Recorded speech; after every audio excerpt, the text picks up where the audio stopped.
Let's talk about the second half of 2026 and which books I plan to read. First of all, we have the Red Rising Saga, and it's been staring at me from my shelf for a while. I just haven't been in the mood for something sad, and I've seen so many people cry when they read this, but I've heard it's really, really good.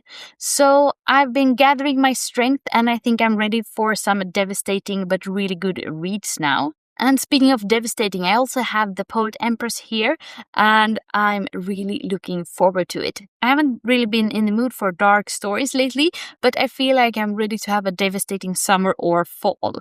I also want to dig into the bonus season because I've heard nothing but good things about this series, and I have the first book here, and that's really intriguing. And I really love to read series back to back, so when I'm in the mood for a bigger reading project, I'm going to start reading this one. I also really want to read Silvercloak before the sequel comes out, so I can read them both at the same time. This is a fantasy with wand magic, which sounds so cozy and really pull on your Harry Potter heartstrings, but it's also a fantasy where magic is fueled by pleasure and pain, so it will be interesting to see where this story goes. And speaking of saving it for the sequel, I also have the Raven Scholar here, and I've heard it's really fun and unique, but I think I might save it for the fall when The Fox in the Winter comes out, so I can read them back to back. And if I haven't gotten to it yet, I also really want to read The Last Contract of Isako by Fonda Lee. She's one of my favorite authors ever, and I just love the Greenbone Saga, and this sounds really interesting. I've been in my fantasy era since I was 10, but it seems like I might be in my sci-fi era this year. I also have The Ascended here, and I've heard it's amazing. But before I read this, I also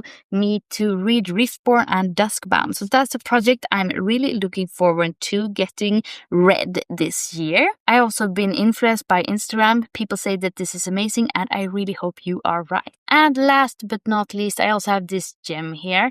This is the last book in the War of Lost Hearts, and it's one of my favorite series ever. I just love Daughter of No Worlds and The Children of Fallen Gods, and I've been saving this one because I don't want it to end, and I also wanted to get the trad published matching cover for my trophy in my bookcase. So I'm really looking forward to reading this, and I hope it's as good as the other two. So I have a lot to do during the next couple of months. Please comment if you're going to read any of the same books, and if you have any input of which of these I should start with.